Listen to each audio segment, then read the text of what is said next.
Assalamualaikum warahmatullahi wabarakatuh. Alhamdulillahilladzi qad ja'ala syahra Ramadan syahran mubarakan wa unzila fihi al-Qur'an hudan lin-nasi wa bayyinatin minal huda wal furqan. Asyhadu an la ilaha illallah wahdahu la syarika lah wa asyhadu anna sayyidana wa nabiyyana Muhammadan abduhu wa rasuluhu la nabiyya ba'dah. Allahumma salli wa sallim wa barik ala sayyidina Muhammadin sayyidil mursalin wa ala alihi wa sahbihi ajma'in, amma ba'du. Al-qail fi kitabihil karim wa huwa asdaqal qailin. A'udzu billahi minasy syaithanir rajim. Bismillahirrahmanirrahim. Ya ayyuhalladzina amanu kutiba alaikumus syiyam kama kutiba alal ladzina min qablikum la'allakum tattaqun. Al-ayah. Shadaqallahul azim wa sadaqa rasuluhun nabiyul karim wa nahnu ala dzalika minasy syahidin wasyakirin walhamdulillahi rabbil alamin. Shaimin dan shaimat yang dirahmati Allah Subhanahu wa taala, puji dan syukur senantiasa kita panjatkan kehadirat Allah Subhanahu wa taala. Alhamdulillah, di hari yang ketiga kita melaksanakan ibadah saum,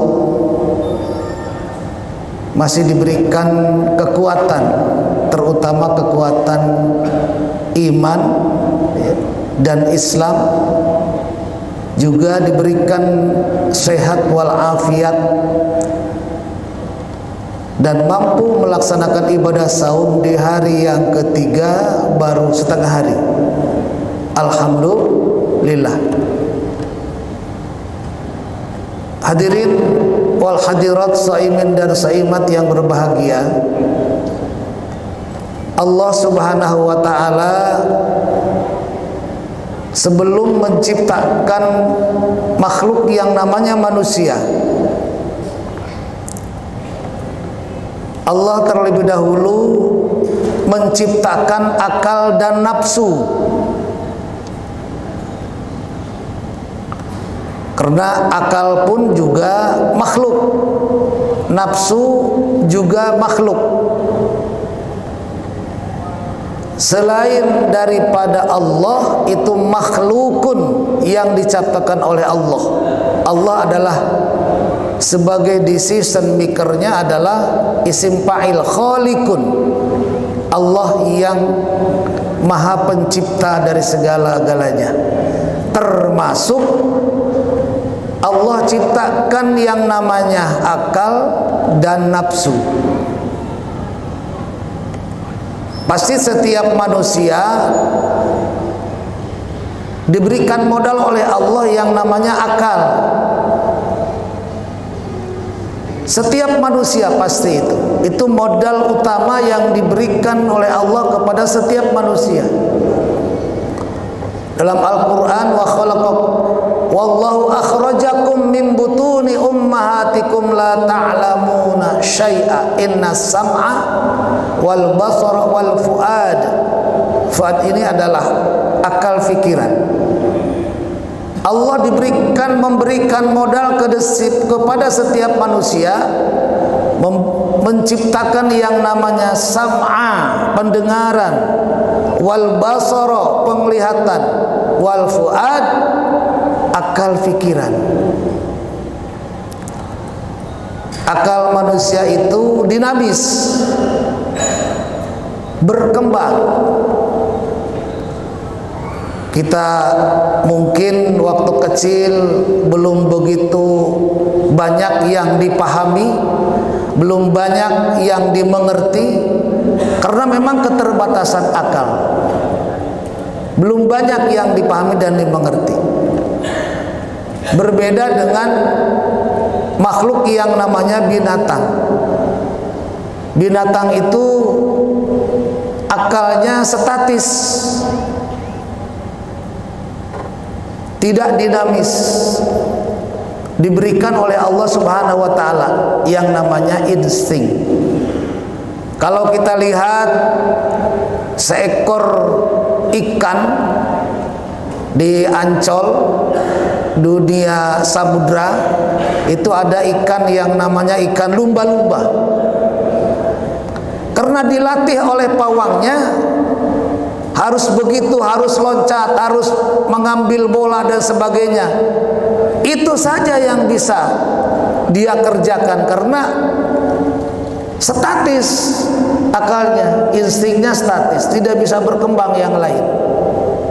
Tidak bisa dia disuruh membeli bahan baku dan lain sebagainya, karena dilatihnya oleh pawangnya hanya loncat, hanya main bola dan sebagainya. Ataupun juga yang lainnya, seperti yang namanya monyet, ya, itu dilatih oleh yang punya monyetnya, suka ada di jalan menjadi hiburan masyarakat. Itu saja. Sarimin mau ke pasar bawa, atau Sarimin bercermin, Sarimin apa, itu saja. Karena akalnya statis, tidak berkembang. Kalau manusia itu dinamis, berkembang. Bahkan saking berkembangnya akal manusia itu over kapasitas, lost control. Akal itu tidak tahu mana yang haram, mana yang halal. Makanya dibatasi, ada agama yang membatasinya. Kalau tidak ada agama atau syariat, akal ini bablas. Ada agama saja, akal kadang-kadang kalah. Sudah dijelaskan dalam Al-Quran, dan sudah Allah sediakan tempatnya bagi orang yang melampaui batas dan tidak mampu akal melaksanakan syariat Islam. Walaqad dzarra'na li jahannama katsiran minal jinni wal insi lahum qulubun la yafqahuna biha walahum a'yunun la yubsiruna biha dan sebagainya. Ulaika kal an'am bal hum adol. Manusia itu derajatnya lebih hina daripada binatang. Jadi masih bagusan binatang bagi orang yang tidak mampu melaksanakan atau memfungsikan akalnya dengan baik. Itu lebih hina derajatnya daripada binatang. Ulaika kal an'am bal hum adol. Coba saja kita analogikan, kalau seandainya kita misalnya pergi ke suatu tempat, jauh dari tempat, misalnya mau buang air besar, BAB, ya pasti ya di tengah pergunungan atau apa, atau kebun orang lain, pasti tidak ada yang namanya toilet atau WC. Kebelet, masuklah ke kebun orang. Ketika dia sedang mengeluarkan hajatnya, tadinya tidak terlihat apapun yang tidak nampak, karena memang tujuannya adalah mau membuahkan hajat besarnya. Masuklah ke kebun orang, begitu sedang mengeluarkan hajatnya, pas nengok ke depan ada pohon rambutan matang, tengok ke kiri ada buah mangga juga matang, tengok ke kanan mungkin ada pepaya yang sudah matang, terus ditengok terus ada pisang yang lainnya. Timbullah akal yang kurang baik, pemikiran yang tidak baik ini. Karena kalau otak kanan sudah dikuasai oleh otak kiri, itu tidak akan bergerak, tidak akan berdaya otak kanan itu. Wah, dalam hatinya lumayan nih. Ya, kebetulan yang punya kebunnya tidak ada. Begitu pulang, ambil rambutan, ambil paya, ambil pisang, ambil mangga. Wah, diambil. Pas mau pulang, mau keluar kebun, ada pohon singkong. Wah, ini kayaknya sudah pada gede-gede nih. Dirabut juga itu singkong. Hebatnya akal manusia itu. Sudah diambil singkongnya, pas mau pulang keluar, waduh, di rumah gas habis nih. Ini lumayan nih pagarnya buat masaknya nih, nggak usah beli gas. Pagarnya juga dirusak. Itulah manusia kalau tidak mampu menguasai akalnya, bahkan didorong dengan nafsu syaitaniyah, itu bisa mengalahkan binatang. Kalau binatang mau masuk ke kebun orang, tujuannya misalnya kambing hanya makan rumput, rumput saja yang dimakan. Itulah ulaika kal an'am bal hum adol, manusia derajatnya lebih hina daripada binatang. Na'udzubillah. Kita setback lagi pembicaraan awal bahwa Allah ciptakan akal dan nafsu. Ketika Allah ciptakan akal, wahai engkau akal, man anta wa man ana, kata Allah. Jawabnya, ya anta, ya ana wa ana.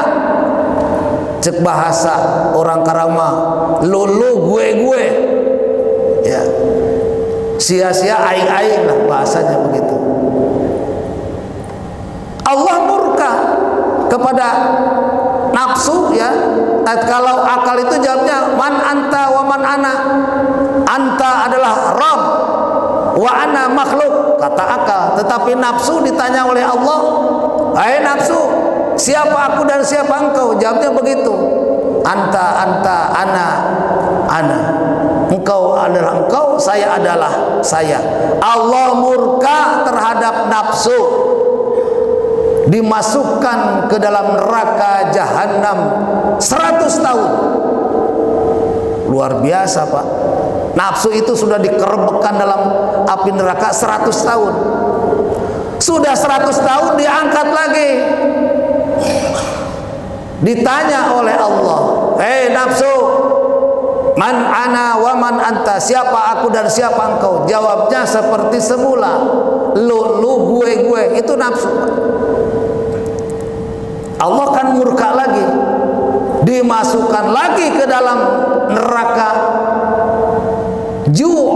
neraka yang penuh, neraka kedinginan, neraka yang penuh kedinginan, ya.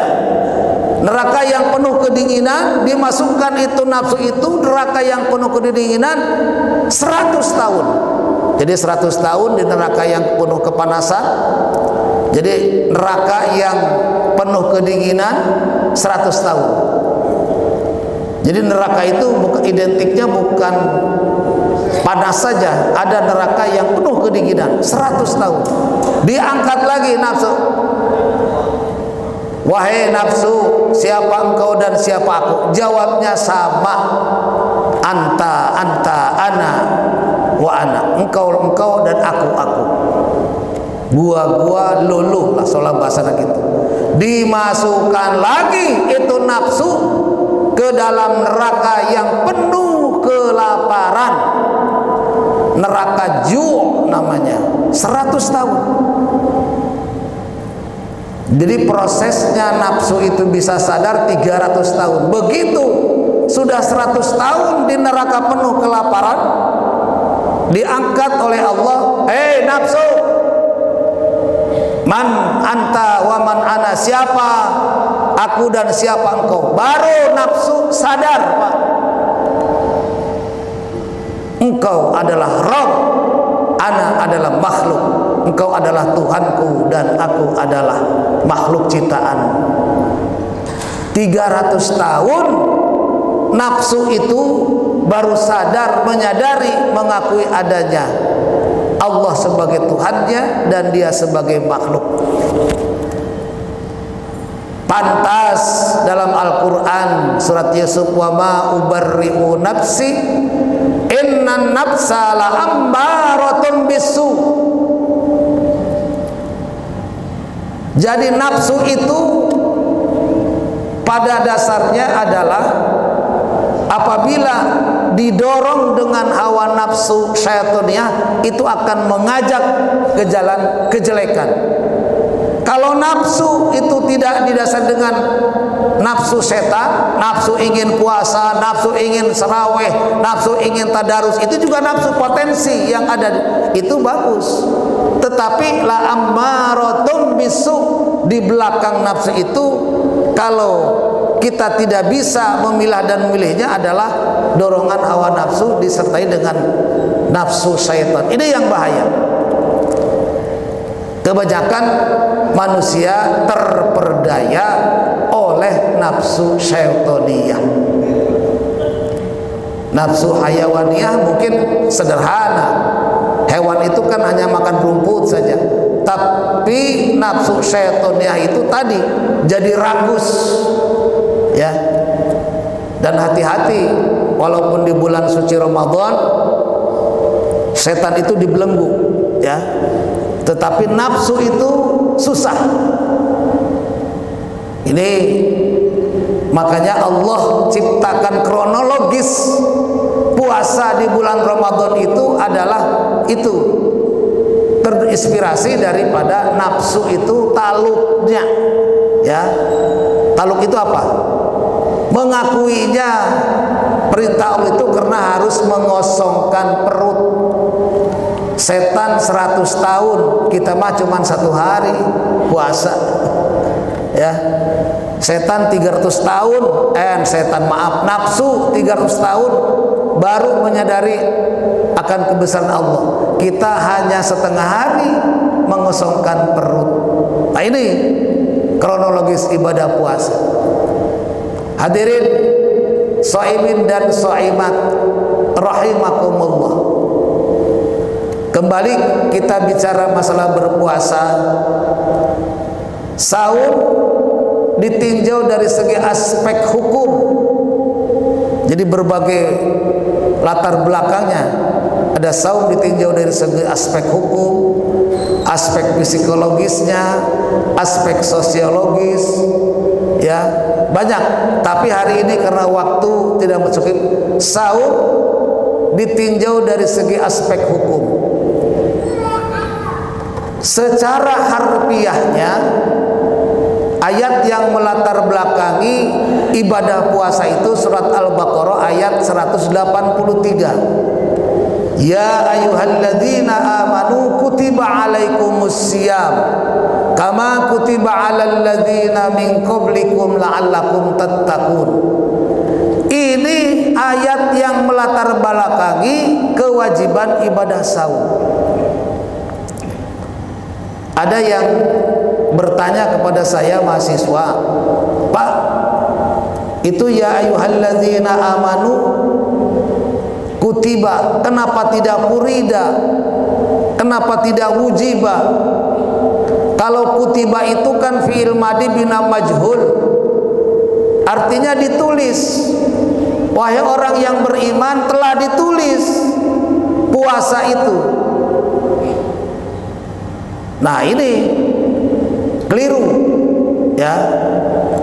Kutiba itu maknanya bi makna wujiba, diwajibkan, makna furida, diwajibkan. Ini menurut ijtihad ulama, ya. Penafsiran daripada kutiba itu maknanya adalah wujiba, diwajibkan.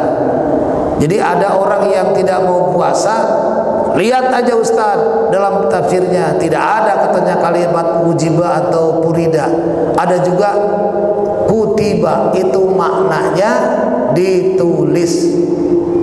Ini yang namanya tafsir itu begitu. Ya. Sepakat para ahli ulama, para ahli Quran, ahli tafsir, kutiba itu maknanya diwajibkan. Amanu kepada orang yang beriman. Amanu itu perintah dari Allah Subhanahu wa taala, fi'il amar. Al-amru idza utliqa yang sorifulil wujub. Pada dasarnya bahwa perintah itu menunjukkan kepada perkara yang wajib. Perintah Allah itu ada yang wajib, ada yang haram, ada yang sunat, ada yang makruh, dan ada yang mubah. Itu perintah juga. Kalau wajib, pengertian secara vulgarnya apabila dikerjakan mendapat pahala, ditinggal mendapat sanksi dosa.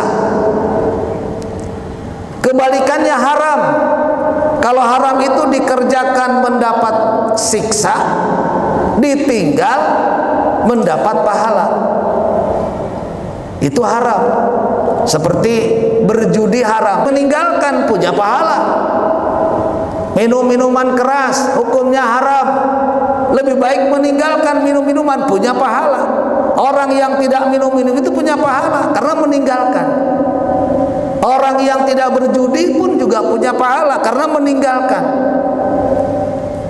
Berhubungan perbuatan zina itu juga punya pahala. Bapak-bapak jangan tidak punya pahala karena meninggalkan yang haram. Jadi dikerjakan dapat siksa, ditinggalkan dapat pahala. Itu ta'rifnya adalah haram. Kalau wajib ini puasa. Puasa itu hukumnya wajib, dikerjakan dapat pahala, ditinggal sanksi dosa.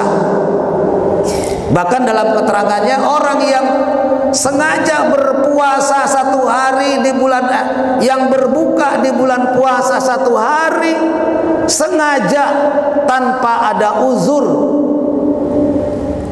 min ghairi ruhsatin rahasallahu, tanpa ada uzur dari Allah seperti sakit, perjalanan jauh, sengaja berbuka satu hari, puasanya tidak bisa dibayar sepanjang masa. Wa in somahu, walaupun dibayarnya. Bapak-bapak puasa nih hari ini, tidak puasa satu hari, pokoknya buka we ngahaja. Itu puasanya tidak bisa dibayar sepanjang masa. Walaupun dibayarnya seumur hidup puasa terus. Itu saking wajibnya ibadah puasa di bulan suci Ramadan. Itu keterangannya dalam hadis sampaikan oleh Kutubus Sitah. Kutubus Sitah itu Bukhari, Muslim, kemudian Nasai, Tirmidzi, Baihaqi. Ada 6 periwayat hadis itu sahihnya. Jadi bagi orang yang sengaja berbuka puasa di bulan suci Ramadan tanpa ada rukhsah atau keringanan dari Allah Subhanahu wa taala, sakit atau perjalanan jauh, puasanya tidak bisa dibayar seumur hidup walau dibayarnya. Na'udzu, makanya wayahnalah, ya panasnya panas puasa gitu ya. Apalagi saya harus bicara begini, aduh aus menggeus teu karasa aus gitu. Harusnya ada air di sini gitu. Kalau bulan puasa emang harus ada air enak. Tapi bulan puasa ya naragan cideung we gitu lah. Batal teu naragan cideung? Ya tidak batal. Yang batal itu dari luar masuk ke dalam. Kalau ludah itu kan dari dalam. Teleg deui we teu naon gitu.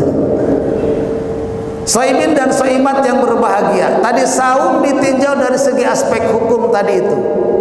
Kemudian hikmah berpuasa itu taat kepada hukum Allah Subhanahu wa taala dan taat kepada hukum positif negara. Orang berpuasa karena beriman, taat kepada hukum Allah. Dia berpuasa pagi sampai sore, Contohnya apa? Taat kepada hukum Allah Subhanahu wa taala. Bapak ketika sahur, waktu imsak jam berapa? Misalnya imsak itu jam 4 lewat 25 ya, atau 30. Lewat daripada itu Bapak tidak berani kan? Kenapa? Karena takut melanggar aturan Allah. Sebetulnya imsak itu adalah menahan, ya. Makanya dalam tafsir Safwatut Tafasir kalangan Dr. Ali As-Sabuni, yang namanya puasa itu al-imsak minal jimmah. Jadi puasa itu menahan untuk tidak berbuat zina di siang hari, untuk tidak berbuat jima di siang hari. Karena batalnya puasa itu jima, berhubungan dengan suami istri di siang hari, makan dan minum. Itu menurut tafsir Safwatut Tafasir karangan Dr. Ali As-Sabuni tentang makna puasa, al-imsak, menahan.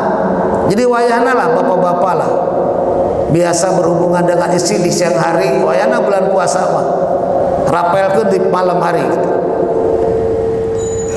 Nah, inilah taat kepada hukum Allah Subhanahu wa taala. Gak mau makan terus walaupun sudah mau imsak, itu tidak mau karena udah imsak. Sebetulnya ada toleransi waktu udah imsak itu, tapi ikhtiyat, kehati-hatian, sudah imsak berhenti. Walaupun orang yang ahlul hisab biasa kan sedang-sedangnya,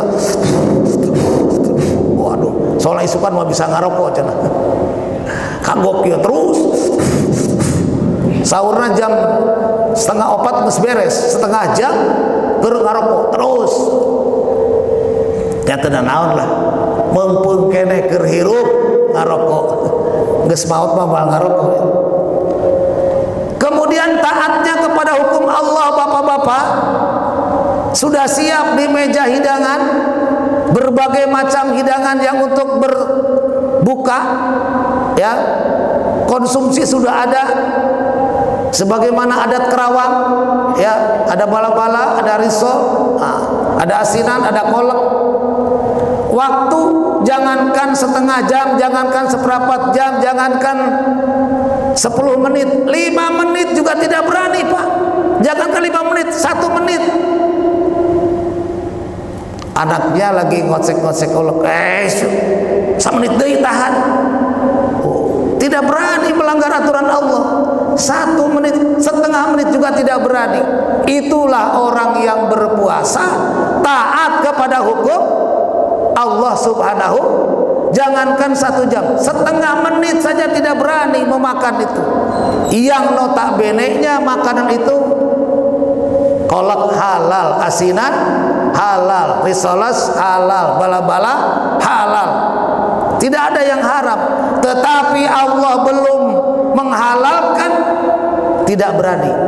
Itulah orang yang berpuasa, taat kepada hukum Allah Subhanahu wa ta'ala.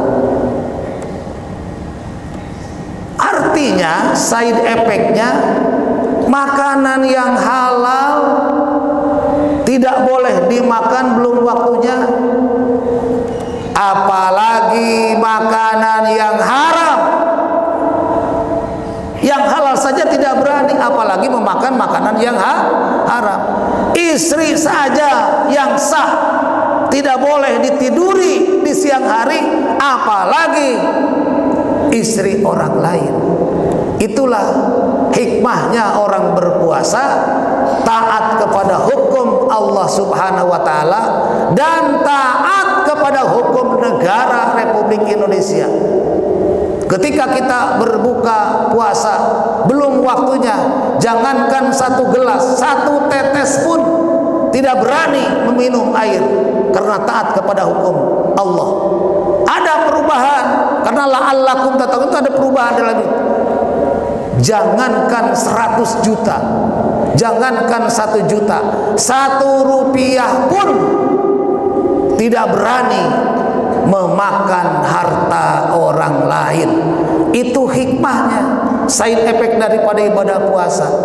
Barang yang halal pun tidak boleh dimakan, apalagi barang yang halal. Jadi orang yang berpuasa itu hikmahnya ada perubahan secara psikologis, taat kepada hukum Allah Subhanahu wa taala dan taat kepada hukum negara Republik Indonesia. Tidak berani, Pak.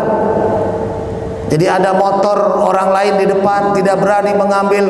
Ada uang bergeletakan, tidak berani mengambil karena taat kepada hukum Allah Subhanahu wa taala. Ya, logikanya satu tetes pun dia tidak berani berbuka. Ya, apalagi untuk yang diharamkan oleh Allah Subhanahu wa taala. Inilah hikmahnya orang yang berpuasa. Insya Allah, kalau seandainya seluruhnya umat Islam di Indonesia melaksanakan ibadah saum, man shoma ramadhana imanan wahtisaban, sudah pasti diampuni dosanya. Tapi makna dalam kehidupannya akan tercipta negara ini baldatun thayyibatun wa rabbun ghafur. Aman, orang tidak berani mengambil hak orang lain.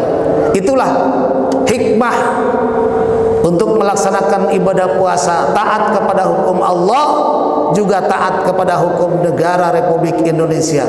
Mudah-mudahan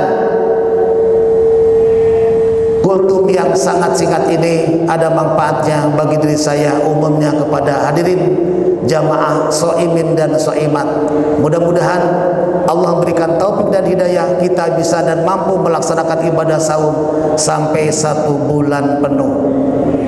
Wallahu muwaffiq ila aqwamit thoriq. Assalamualaikum warahmatullahi wabarakatuh.